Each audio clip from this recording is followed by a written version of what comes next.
Regimento Interno do TJRN. Paramos no capítulo 162.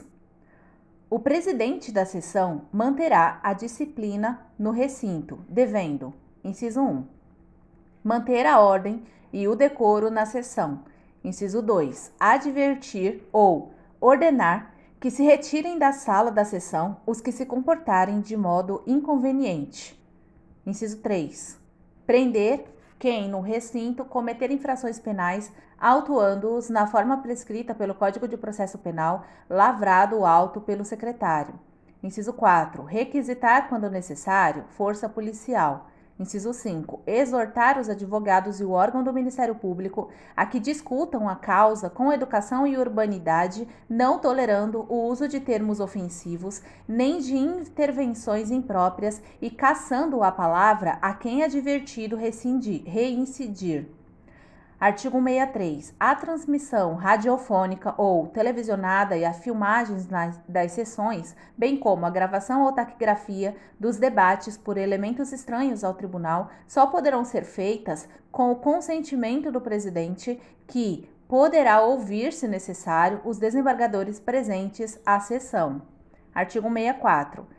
A hora designada, ocupados os lugares pelos membros do tribunal, o presidente, se houver número legal, declarará aberta a sessão, observando-se nos trabalhos a ordem prevista neste regimento. Artigo 65. Iniciada a sessão, nenhum desembargador poderá retirar-se do recinto sem autorização do presidente. Capítulo 2. Do plenário virtual. Artigo 165-A. Será admitido o julgamento de processos jurisdicionais em ambiente eletrônico denominado plenário virtual. Parágrafo 1. A inclusão em pauta será feita pelo relator. Parágrafo 2. A pauta será publicada no Diário da Justiça Eletrônico, DJE. Parágrafo 3. As partes, os advogados e demais interessados devidamente cadastrados no processo serão intimados pelo sistema processual eletrônico de que o julgamento ocorrerá por meio do plenário virtual. Artigo 165-B. Não serão incluídos no plenário virtual ou dele serão excluídos os seguintes processos. Inciso 1. Os que forem indicados pelo relator para julgamento em sessão presencial quando da solicitação de inclusão em pauta. Inciso 2. Os que tiverem pedido de sustentação oral quando admitida, desde que apresentado até 3 dias úteis antes do início da sessão virtual. E, inciso 3, os que forem destacados por um ou mais votantes para julgamento em sessão presencial a qualquer tempo. Parágrafo único. Os processos excluídos da sessão do plenário virtual serão incluídos na sessão presencial seguinte, independentemente de publicação de pauta. Artigo 165-C. Durante o período de realização da sessão do plenário virtual, permite-se o peticionamento eletrônico, competindo à Secretaria Judiciária informar imediatamente ao relator sobre a juntada eletrônica de petição. Parágrafo 1. Os votos dos demais membros do quórum serão computados na ordem cronológica das manifestações. Parágrafo 2. A não manifestação dos demais membros do quórum no prazo previsto no caput deste artigo acarretará a adesão integral ao voto do relator, salvo se o julgador deixar de votar por motivo de impedimento, suspeição ou por licença e afastamento. Artigo 165-D. Os processos objeto de pedido de vista poderão ser devolvidos a critério do vistor para prosseguimento do julgamento em sessão virtual ou encaminhados para a sessão presencial, oportunidade em que os votos já proferidos poderão ser modificados. Artigo 165-E. Caso o julgamento na sessão do plenário virtual não seja unânime, adotar-se-á uma das seguintes providências. Inciso 1. Constatada a necessidade de ampliação do quórum em razão da divergência, far-se-á a reinclusão na sessão do plenário virtual seguinte com quórum ampliado, independentemente de pauta. E, inciso 2, não havendo necessidade dessa ampliação e mantido o voto pelo relator, far-se-á a proclamação do resultado por maioria de votos. Artigo 165-F. Encerrada a sessão do plenário virtual, o resultado dos processos julgados será tornado público com a posterior juntada e disponibilização do acórdão no prazo de até 2 dias úteis. Artigo 165-G. Aplicam-se ao julgamento em sessão virtual naquilo que couber as regras previstas para o julgamento em sessão presencial. Capítulo 3. Das audiências. Artigo 166. As audiências, quando necessárias, serão realizadas em dia, lugar e hora designados pelo desembargador a quem couber presidi-las. Artigo 167. Ressalvadas as hipóteses previstas no artigo 189 do CPC, as audiências serão públicas e realizar-se-ão nos dias úteis não coincidentes com sessões do plenário da sessão cível ou Câmara, a qual pertencer o relator, entre 6 da manhã e 18 horas, reservando-se lugares para os advogados. Artigo 168. Os funcionários aguardarão em seus lugares a entrada do desembargador, que deverá presidir a audiência. Artigo 169. Dando início aos trabalhos, o presidente declarará aberta a audiência, mandando fazer o necessário pregão. Parágrafo 1. Salvo disposição em contrário, só deixará de realizar-se a audiência se não comparecer o seu presidente. Parágrafo 2. Se até 15 minutos após a hora marcada o desembargador não houver comparecido, os presentes poderão retirar-se, consignando-se a ocorrência nos autos. Artigo 170. Os advogados poderão falar ou ler sentados. Artigo 171. Se a parte, no decorrer da instrução, portar-se inconvenientemente, os demais atos instrutórios prosseguirão sem a sua presença. Artigo 172. De tudo o que ocorrer na audiência será lavrado termo. Capítulo 4. Da instrução e exame. Artigo 173. Distribuídos autos, no prazo de 48 horas, subirão à conclusão do relator para estudá-los, podendo determinar as diligências necessárias ao julgamento ou, se for o caso, de ação ordinária, determinar as citações requeridas para andamento do processo, com observância do Código de Processo Civil. Parágrafo único. A capa dos processos aos quais a lei confere prioridade de julgamento terá cor especial. Artigo 174. Sendo as partes ao mesmo tempo recorrente e recorrida, arrazoarão na ordem de interposição dos recursos. Artigo 175. O relator, inicialmente, abrirá vista ao representante do Ministério Público e aos curadores nos feitos em que é obrigatória a sua interferência nos termos da lei. Parágrafo 1. Em outras hipóteses, quando entender conveniente, o relator solicitará parecer da Procuradoria. Parágrafo 2. Nos processos criminais, logo após a distribuição, irão os autos com vista ao procurador competente. Artigo 176. Em matéria criminal, salvo os casos expressos em lei, poderão as partes apresentar documentos em qualquer fase do processo. Artigo 177. Em se tratando de feito em que haja revisão, o relator, depois de lançar relatório com a exposição dos pontos controvertidos, remeterá os autos ao revisor. Parágrafo único. O revisor aporá nos autos o seu visto e incluirá o feito em pauta para julgamento. Artigo 178. Nos processos de competência do Tribunal Pleno em que haja revisão, devolvidos os autos pelo revisor, a Secretaria extrairá cópias do relatório, distribuindo-se entre os desembargadores que tomarão parte no julgamento. Artigo 179.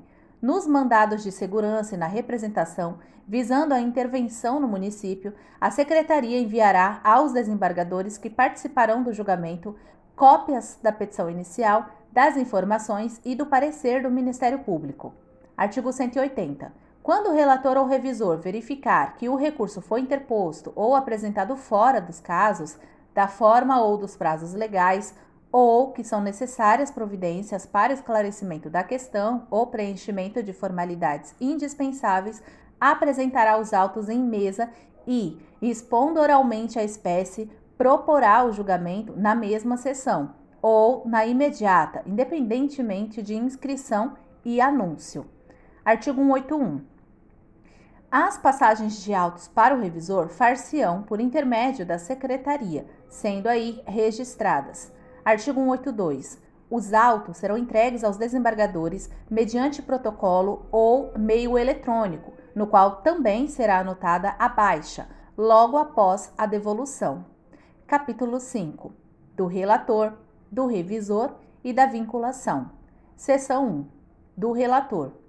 Artigo 183. Compete ao relator, inciso 1, presidir a todos os atos do processo, exceto os que se realizarem em sessão, podendo delegar a juiz competência para quaisquer atos instrutórios e diligências.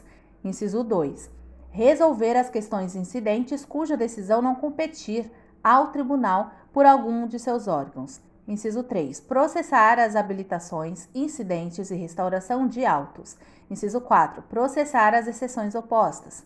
Inciso 5. Processar e julgar o pedido de assistência judiciária ressalvada a competência do presidente.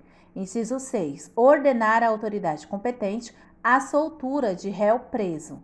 A linha A. Quando verificar que, pendente recurso por ele interposto, já sofreu prisão por tempo igual ao da pena a que foi condenado, sem prejuízo do julgamento. A linha B. Quando for absolutória a decisão. A linha C. Sempre que, por qualquer motivo, cessar a causa da prisão. Inciso 7. Requisitar os autos originais quando julgar necessário. Inciso 8. Indeferir liminarmente as revisões criminais. A linha A. Quando for incompetente o tribunal ou o pedido for reiteração de outro, salvo se fundado em novas provas. A linha B. Quando julgar insuficientemente instruído o pedido. Inciso 9. Determinar as diligências necessárias à instrução do pedido de revisão criminal, quando entender que o defeito na instrução não se deveu ao próprio requerente. Inciso 10. Indeferir de plano petições iniciais de ações da competência originária do tribunal. Inciso 11. Determinar apensamento ou desapensamento de autos. Inciso 12. Mandar ouvir o Ministério Público nos casos previstos em lei no prazo de 15 dias, se a lei processual não dispuser de modo diverso, devendo requisitar os autos se houver excesso do prazo de vista, sem prejuízo da posterior juntada do parecer. Inciso 13. Fiscalizar o pagamento de tributos, contribuições, custas e emolumentos, determinando as providências necessárias. Inciso 14. Lançar nos autos o relatório, quando for o caso, no prazo de 30 dias, inclusive nos pedidos de revisão criminal, determinando a seguir a remessa dos autos ao revisor. Inciso 15. Determinar o arquivamento da representação do inquérito ou de outras peças informativas quando requerer o Ministério Público ou submeter a decisão do órgão competente do tribunal. Inciso 16. Decretar a extinção da punibilidade nos casos previstos em lei. Inciso 17. Pedir dia para que o tribunal delibere sobre o recebimento, a rejeição da denúncia ou da queixa-crime ou a improcedência da acusação, se a decisão não depender de outras provas. Inciso 18. Examinar a legalidade da prisão em flagrante. Inciso 19. Conceder e arbitrar fiança ou denegá-la. Inciso 20. Presidir as audiências de que tratam os artigos 76 e 89 da Lei 9.099, de 26 de setembro de 95. Inciso 21. Decidir sobre a produção de prova ou a realização de diligências. Inciso 22. Levar o processo à mesa antes do relatório para julgamento de incidentes por ele ou pelas partes suscitados. Inciso 23. Ordenar em mandado de segurança ao despachar a inicial ou, posteriormente, até o julgamento, a suspensão do ato que deu motivo ao pedido, quando relevante ao fundamento, e do ato impugnado puder resultar a ineficácia da medida em caso de concessão. Inciso 24. Decretar, nos mandados de segurança, a perempção ou a caducidade da medida liminar ex officio ou a requerimento do Ministério Público nos casos previstos em lei. Inciso 25. Admitir assistente nos processos criminais de competência do tribunal. Inciso 26. Ordenar a citação de terceiros para integrar a lide.